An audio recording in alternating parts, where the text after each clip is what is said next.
राज्य सरकारच्या लाडकी बहीण योजनेवर मनसे अध्यक्ष राज ठाकरेंनी जोरदार टीका केली आहे।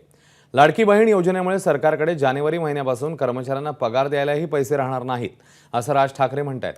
अमरावतीत पत्रकारांशी अनौपचारिक गप्पा करताना त्यांनी हे वक्तव्य केलं।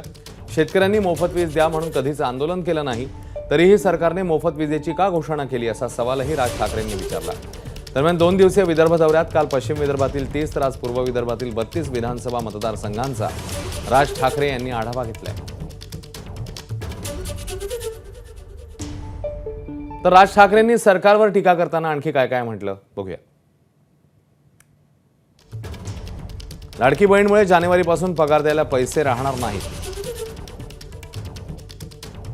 महिलांना सक्षम करायचं असेल तर त्यांच्या हाताला उद्योग द्या। शेतकऱ्यांनी कधी आंदोलन केलं का? मग मोफत वीजेची घोषणा कशाला, असाही प्रश्न राज ठाकरे विचारतायत। विदर्भात मनसेमध्ये खूप उत्साह आहे। आज कोणाचीही उमेदवारी जाहीर करणार नाही। माध्यमांकडून सुद्धा सरकारला योग्य प्रश्न विचारले जात नाहीत। जोपर्यंत पैसे निघत नाही तोपर्यंत काम करायची इच्छा होत नाही, असंही राज ठाकरेंनी म्हटलंय। दरम्यान राज ठाकरेंनी केलेल्या टीकेवर भाजप प्रदेशाध्यक्ष चंद्रशेखर बावनकुळे काय म्हणतात, जाणून घेऊया। असं आहे की इंदिरा गांधीच्या काळापासून संजय गांधी योजना सुरू आहे। अनेक राज्यामध्ये अशा योजनांतनं लोकांना मदत करण्याचा प्रयत्न असतो। आता काँग्रेसच्या काळात एवढ्या योजना झाल्या, त्या काही खड्ड्यात घालण्याकरता होत्या का?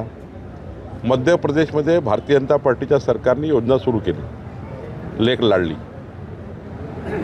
आणि त्यातनं मग एक परिवर्तन झालं मध्य प्रदेशमध्ये, आर्थिक परिवर्तन झालं, आणि महाराष्ट्राला ही योजना मजबूती देणारी आहे, ग्रामीण भागाला मजबूत करणारी आहे।